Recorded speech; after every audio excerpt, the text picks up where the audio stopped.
পুরো সপ্তাহ জুড়ে কাজ করলেও কিন্তু শুক্রবার দিনটা একটু স্পেশাল করে রাখতে মনই চায়, তাই না? শুক্রবার দিনটা কিন্তু ভালো লাগে না বাসায় তেমন একটা বসে থাকতে। আর এই দিনটা ছিল ভ্যালেন্টাইন ডে, তো আমরা একটু বের হয়েছিলাম পুরো পরিবার মিলে, একটু ঘুরতে বের হয়েছিলাম। বাচ্চারাও অনেক বেশি হ্যাপি হয়েছে, আর বাচ্চাদের খুশি মানে আমাদের খুশি, তাই না? হ্যালো এভরিওয়ান, আসসালামু আলাইকুম। আশা করছি সবাই ভালো আছেন। সারাদিন অনেক ব্যস্ততার মধ্যে সময় কাটিয়েছি, তারপরে ভাবলাম যেহেতু এত কাজ করেছি আজকে একটু বাহিরে বের হব, দুপুরের খাবারটা বাহিরেই করব। এই চিন্তা ভাবনা করে দুপুরেই বের হয়েছি। দুপুরে আমরা চলে এসেছি ধানমন্ডি কাচ্চির ভাবিতে। এর আগে সুলতান ডাইন, কাচ্চি ভাই এগুলো অনেকগুলোতেই খাওয়া হয়েছে, তবে কাচ্চি ভাবিটা নতুন হয়েছে। নতুন অবস্থায় কিন্তু খাবারের মান অনেক ভালো থাকে, তো ভাবলাম খাবারের মান এখানে কীরকম হয় এটাই দেখার জন্য এই ধানমন্ডি কাচ্চি ভাবিতে চলে আসছি। আমরা পুরো ফ্যামিলি প্যাকেজটা নিয়েছিলাম তো সবাই মিলে খাওয়ার জন্য। তো আমি সবাইকে সার্ভ করে দিয়ে নিজের জন্য বেরিয়ে নিলাম। এখানে হচ্ছে এখন আমি খাবারটা ট্রাই করে দেখব। বরাবরের মতো কাচ্চি ভাবির খাবারগুলো আমার কাছে ভালোই লেগেছে, বিশেষ করে বেশি ভালো লেগেছে।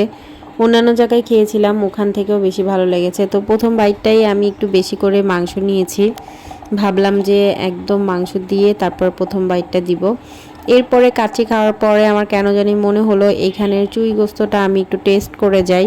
চুই গোস্ত মানে এর আগে আমি চুই গোস্ততে খেয়েছিলাম, তেমন একটা ভালো লাগে নাই, তো ভাবলাম এখান থেকে একটু চুই গোস্তটা টেস্ট করি। এটা ছিল গরুর চুই গোস্ত, তো 2টা রসুন দিয়েছিল আর চুই ঝাল দিয়েছিল। তো আমি ওর আব্বুকে দিয়ে তারপর আমার জন্য বেড়ে নিচ্ছি। এটাও আমার কাছে ভালোই লেগেছিল। খাওয়া দাওয়া শেষ করে আমরা এখানে একটু ছবি টবি তোলার জন্য আসলাম। ছবি তোলার জন্য সেলফি স্ট্যান্ড ভালোই করেছিল এখানে, এটা দেখে ভালোই লাগছিল। দোলনাটা ওঠার পরে আমি একটু ভয় পাচ্ছিলাম যে ভেঙে টেঙে যায় কিনা, তবে দোলনাটা অনেক মজবুত ছিল, ভেঙে যায়নি। খাওয়া দাওয়া শেষ করে আমরা আবার একটু লেকে চলে এসেছি বাচ্চাদেরকে নিয়ে বিকালবেলাটা ঘুরে বেড়ানোর জন্য। লেকে এসে দেখলাম লেকে আবার মেলা হচ্ছে। মেলার মধ্যে হচ্ছে অনেক কিছু, অনেক পিঠা টিঠা অনেক কিছু নিয়ে মেলা হচ্ছিল। মেলা নাকি অনেক দিন ধরেই হচ্ছিল, তবে আমি এসে এটা পেয়েছি। যাই হোক, আর 2 দিন হবে হয়তো বা। এরপরে হচ্ছে আমরা পিঠা তারপরে এগুলো অনেক কিছু দেখলাম, কিন্তু পেট যেহেতু একদম ভরা, আমরা দুপুরবেলা খেয়ে এসেছি, খাওয়া দাওয়া যেহেতু করে এসেছি, তাই আর এখান থেকে তেমন একটা কিছু খাওয়া হয়নি, শুধু ভিডিও ক্লিপগুলো নিয়েছিলাম। পিঠাগুলো ভালোই লাগছিল, বিকালবেলা হয়ে গেছে তো তাই আর পিঠাগুলো মনে হচ্ছিল ঠান্ডা হয়ে গেছে, এর জন্য আমি কোনোটাই ট্রাই করিনি। দেখে আসলে খেতে ওরকমটা ইচ্ছা করছিল না, কারণ দুপুরেই খাওয়া দাওয়া করেই আমরা এখানে এসেছি। তো একটু ঘুরে ঘুরে দেখছিলাম, আর এখানে প্রায় বাচ্চাদের অনেকগুলো রাইড ছিল। তো আরাবি তো বলতেছিল এটাতে ওইটাতে উঠবে।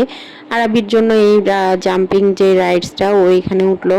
পাশেই আবার দেখলাম সবাই নাগরদোলাতে উঠতেছিল, এত পরিমাণে রোদ ছিল, তো ভাবলাম রোদের মধ্যে আর নাগরদোলাতে উঠবো না। ওর বাবা বলছিল তুমি উঠো, আর মেয়ে তো বাবাকে পেয়ে সেই একটা খুশি।